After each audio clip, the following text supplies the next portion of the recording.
Before the break, I told you about some of the less well understood ways that abortion bans are putting women's lives at risk, including delaying crucial emergency postpartum care. And despite women coming forward and telling stories of their own horrific experiences, the deadly reality of post-Roe America is not widely and well acknowledged.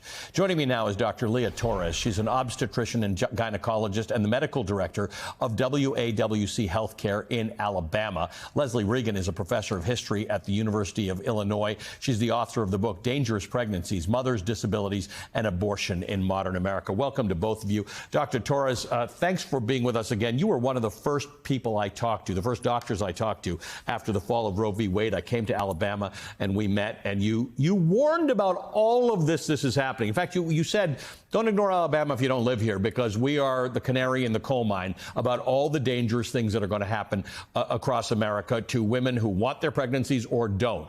Part of the problem that we are seeing right now is people like John McEntee who are just ignoring women's horror stories of being denied health care. I don't know that people who are acting in good faith understand that these abortions are causing stories like Caitlin Cash's, where she was denied emergency care after her baby was born because the care was associated with abortions. It's so true, and thank you for having me. And we've seen this in red states for the past decade, 40 years, ever since there have been trap laws, anti-abortion laws, that others abortion care. It others it in something that is criminal, that is something that is to be dealt with in a different manner than standard medical care. And so that effectively over the past 40, 50 years has made it so that this has happened, that when Dobbs happened, everything came crashing down, but we saw it. We knew what was going to happen, especially those of us living in red states. We knew what happens when other parts of medicine, people can't access it. People are denied miscarriage management. I wrote about it in Slate in May of 2022. I said, this is what's going to happen. Yep. People will be bleeding in emergency rooms. And Professor Regan, explain this to me. And look, we have to address the whole thing. We have to decide that abortion is health care, because we've realized when you parse it, reproductive health care, this is what happens. But why are doctors having difficulty performing procedures that aren't actually an abortion for fear of being prosecuted, because they are procedures like DNC that some people associate with abortion? Well, it's a really good question. I mean, it takes a lot of the laws are being interpreted this way, but it also takes hospital policies and lawyers who are afraid of what will happen to the institution or to their providers.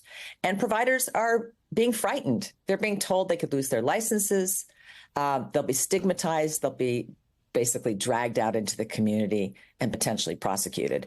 And even with a very strong movement saying they have this right to follow their medical judgment, even if there are other doctors and lawyers who back them, individuals in this situation don't know what's coming. Right. And we've seen it before, right? We have a long history of this, and we're asking individuals to be brave. Right, and we have to remember that in this country, you can't operate as a doctor without insurance or legal protection. So you're asking a lot of a doctor. Dr. Torres, let's just discuss this idea that maternal mortality and infant mortality is higher in America than it is in any other developed country to start with. This was before the fall of Roe because of inequities in health care.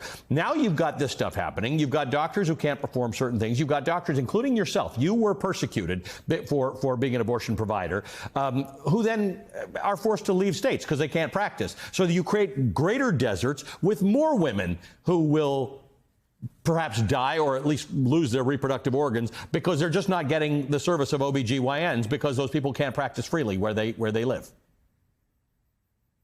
That's right. And remember that we have to acknowledge that women are people, that pregnant, capable people are people, which is a big part of why it's so important to use that term. But also let's remember who the real targets are. These abortion bans, these healthcare inequities target lower income folks, tend to be brown and black in our racist society. And now we've got the added misogyny involved. And so we are viewed as incubators, as the supplier of domestic infants, right? And Right. so we are things, we are property. We have not moved much since, even in the 70s, we weren't allowed to have credit cards. So it's the same old playbook. And now we are seeing that people are dying, but guess what? It's okay if the Black woman in the South dies. That's fine. No, we're all affected. We all have to be having some understanding and some respect for basic human rights and basic human autonomy. Right. And that needs to go to everybody. Professor, how has the attempt to isolate abortion care from health care influenced public perception and policy debates? Because that's what we're seeing play out here, right? That it's not, there are people, anti-abortion activists will not acknowledge that abortion care is part of reproductive health care and reproductive health care is part of health care. Right. And it's returning to that. We're back to when it's a crime, where it's stigmatized, where people feel they can't talk about it. They don't want to use the word abortion, and the exact same procedures are used for managing a miscarriage, a D&C. It's not just people who are pregnant and need or must have abortions, right? If for a biopsy, for potential cancer, for managing fibroids, you need to do a D&C. And there's certainly an avoidance of saying it's the same procedure. And if doctors and nurses do not know how to do it, everybody is in danger, because this is so essential for just regular health care. Dr. Torres,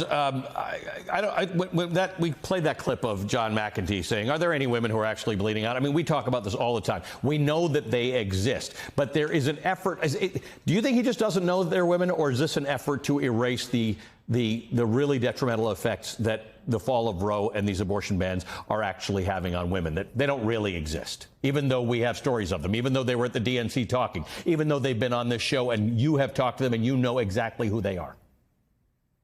I don't believe for a minute that he actually believes what he is saying. I don't believe for a minute that anyone who is against abortion does not actually understand that abortion is healthcare. I believe that this is all for political gain and political power, which involves capital gain and money to be gained. This is all. I mean, you saw in the clip of Donald Trump, he hesitated. He hesitated because he knows what's right and wrong. I mean, really. But he then had to weigh, how do I stay in political power? How do I navigate this? Because I know the right answer, but I need to navigate this. And so they know it is impossible for them not to. And the more important factor for them is their own political power and the power of their party. Thank you to both of you. It is great to see you both. One day we'll all have a conversation that won't be about this, but for a while it's going to be about this. Dr. Leah Torres is an obstetrician and gynecologist, medical director at WAWC Healthcare in Alabama. Leslie Regan is a professor of history at the University of Illinois and author of multiple important books, including Dangerous Pregnancies, Mothers, Disabilities, and Abortion in Modern America.